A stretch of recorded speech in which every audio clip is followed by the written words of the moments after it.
Assalamualaikum warahmatullahi wabarakatuh. Kami dari kelompok 8 akan menjelaskan tentang media sosial dan perilaku konsumen. Ya. Di kelompok 8 ini terdapat 4 anggota. Yang pertama saya Galira Kusuma, yang kedua Ridwan Nur Aziz, yang ketiga Eka Nur Amalia, dan yang keempat ada Muhammad Faturosi. Baik, media sosial. Pengertian: media sosial adalah media online atau daring yang dimanfaatkan sebagai sarana pergaulan sosial secara online di internet. Di media sosial, para penggunanya dapat saling berkomunikasi, berinteraksi, berbagi, networking, dan berbagai kegiatan lainnya.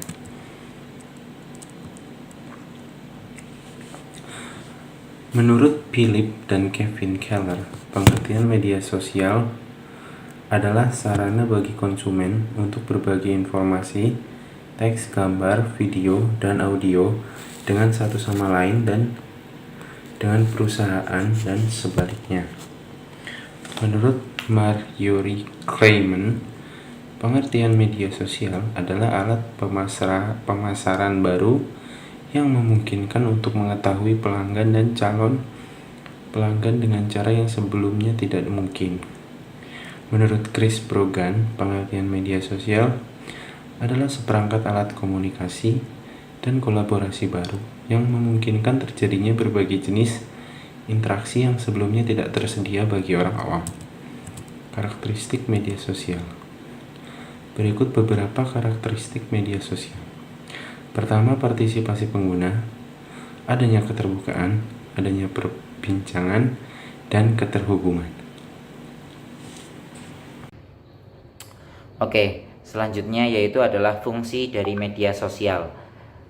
Fungsi dari media sosial sendiri yaitu yang pertama ada memperluas interaksi sosial manusia, kemudian ada menciptakan komunikasi dialogis antara banyak orang, selanjutnya yaitu ada melakukan transformasi manusia yang dulunya tradisional sekarang udah menjadi modern dengan menggunakan media sosial itu sendiri.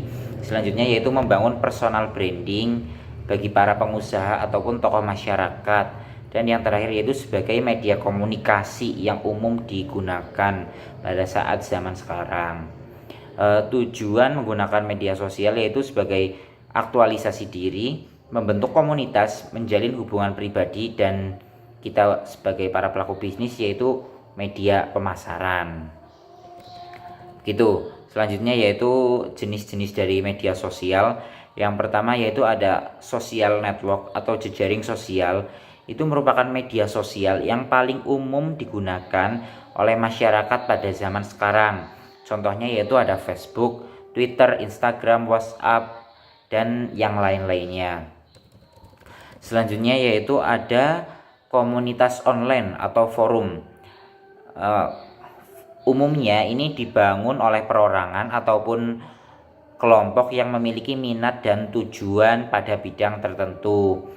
Mereka itu bisa diskusi ataupun chatting dan memposting tentang topik yang berhubungan dengan minat mereka.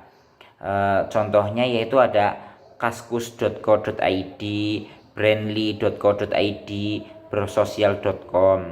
Selanjutnya yaitu ada situs blog. Situs blog juga termasuk dalam kategori media sosial karena memungkinkan memiliki blog dan pembacanya untuk berinteraksi. Contohnya yaitu ada sugeng.id, juragancipir.com. Selanjutnya yaitu ada social bookmark. Apa sih social bookmark? Social bookmark yaitu sebagai wadah para pengguna internet untuk menyimpan alamat website yang mereka sukai. Begitu. Contohnya yaitu ada Reddit, Slashdot, Daigo.com, Scoop.it gitu.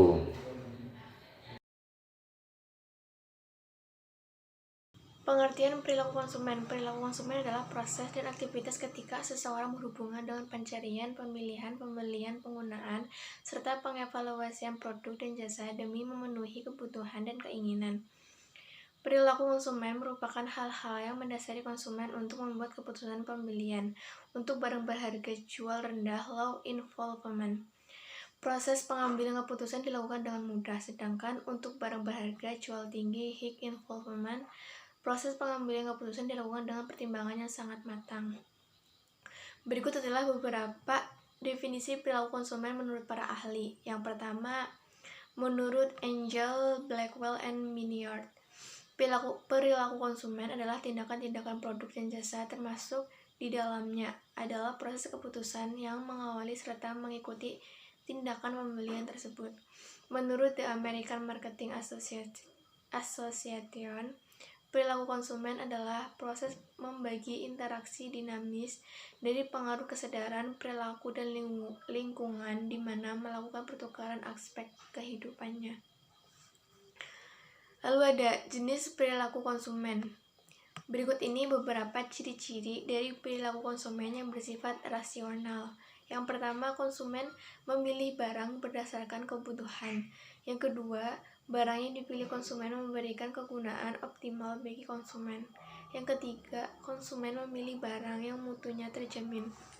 Yang keempat, konsumen memilih barang yang harganya sesuai dengan kemampuan konsumen. Beberapa ciri-ciri perilaku konsumen yang bersifat irasional. Yang pertama, konsumen sangat cepat tertarik dengan iklan dan promosi di media cetak maupun elektronik. Yang kedua, konsumen memilih barang-barang bermerek atau branded yang sudah dikenal luas. Dan yang ketiga, konsumen memilih barang bukan berdasarkan kebutuhan, melainkan gengsi atau prestis. Proses pembentukan perilaku konsumen, yang pertama, pengenalan masalah. Yang kedua, pencarian informasi. 3, mengevaluasi alternatif. 4, keputusan pembelian. 5, evaluasi pasca pembelian.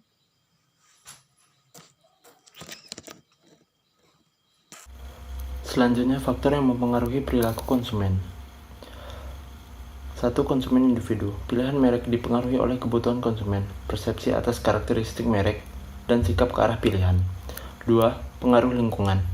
Lingkungan pembelian konsumen ditunjukkan oleh budaya, kelas sosial, grup tatap muka, dan faktor menentukan yang situasional.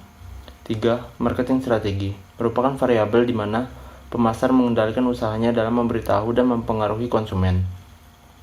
Variabel-variabelnya adalah barang, harga, periklanan, dan distribusi yang mendorong konsumen dalam proses pengambilan keputusan.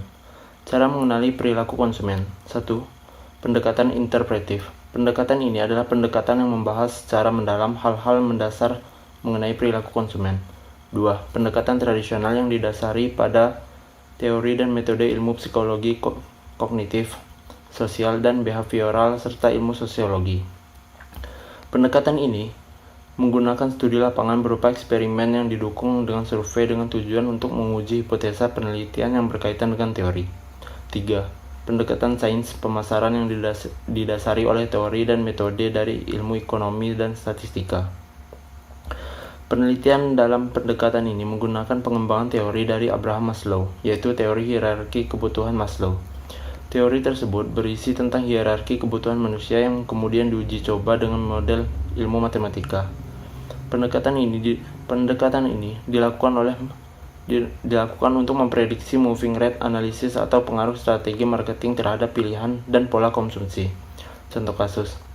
Berikut adalah beberapa contoh dari perubahan perilaku konsumen dari masa milenium hingga kini. 1. Jasa internet. Dilihat dari kegunaan dan fasilitas yang terdapat di dalamnya saat ini, antara lain bisnis, terdapat fasilitas email, website untuk mengakses informasi dan keperluan bisnis di seluruh dunia. Jejaring sosial. Maraknya website jejaring sosial seperti Facebook, Twitter, Friendster, MySpace, Yahoo, Messenger, Blogger, dan lain-lain menjadi daya tarik konsumen khususnya anak muda. Jual beli. Terdapat website untuk memudahkan konsumen membeli suatu barang maupun jasa melalui media internet tanpa harus repot datang ke toko. Websitenya antara lain eBay, Kaskus, Shopee, Tokopedia, dan lain-lain. download atau unduh. Saat ini tidak perlu ke toko musik untuk membeli lagu atau band favorit Anda. Cukup transaksi dan mengunduh melalui media internet. Dan ada pula yang menyediakannya secara gratis. Game online. Media internet juga menyediakan game online untuk bermain anak-anak muda zaman sekarang. Bermain game sembari berinteraksi dengan orang lain di belahan kota lain. Ya, contoh kasus yang kedua yaitu gadget atau teknologi. Beberapa perilaku konsumen yang mengalami perubahan perilaku. Saat ini, banyak konsumen yang menggunakan handphone 2 atau lebih, CDMA dan GSM dengan alasan agar mudah dan praktis. Bahkan ada sebagian orang yang berpendapat jika menggunakan handphone CDMA dan GSM terlihat lebih bergaya. Sekarang, sudah banyak handphone dengan harga murah namun berfasilitas lengkap. Terdapat kamera, video, internet, agar memudahkan konsumen memiliki satu barang dengan berbagai fungsi. Bahkan telah ada handphone dengan fasilitas dual GSM dan dual SIM card. Fasilitas video call juga menjadi hal instan untuk memenuhi kebutuhan konsumen. Ditambah munculnya produk baru yaitu BlackBerry dan iPhone. Munculnya laptop netbook dengan fasilitas yang canggih dengan harga murah. Musik player yang bermunculan seperti MP3 player, MP4 player, iPod. Munculnya flashdisk yang hampir semua orang memilikinya karena lebih praktis daripada penemuan sebelumnya yaitu disket atau CD. Ya, terima kasih. Nah, yang terakhir adalah kesimpulan.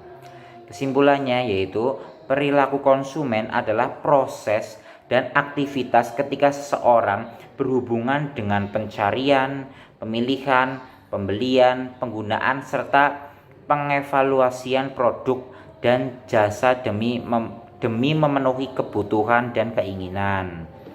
Zaman sekarang itu, tanpa teknologi seseorang itu sangat terkucilkan dan tidak memiliki akses yang luas. Seseorang itu akan tertinggal dengan teman-teman yang lain. Apabila kita berbisnis, pasti bisnis kita akan tertinggal. Tetapi kita pun juga harus berhati-hati dalam menggunakan media sosial dalam berbisnis. Kita harus hati-hati dalam memesan produk, kita harus berhati-hati dalam memberi produk online, ataupun kita harus benar-benar menjual barang yang bagus ataupun menjual jasa yang bagus melalui media sosial dan website-website yang tersedia. Karena banyak sekali zaman sekarang itu banyak sekali penipuan-penipuan yang marak terjadi. Nah, begitu teman-teman. Sekian dari saya dan dari kelompok saya. Apabila ada kesalahan itu datang dari kita dan kebenaran hanya datang dari Allah Subhanahu wa taala. Terima kasih. Wassalamualaikum warahmatullahi wabarakatuh.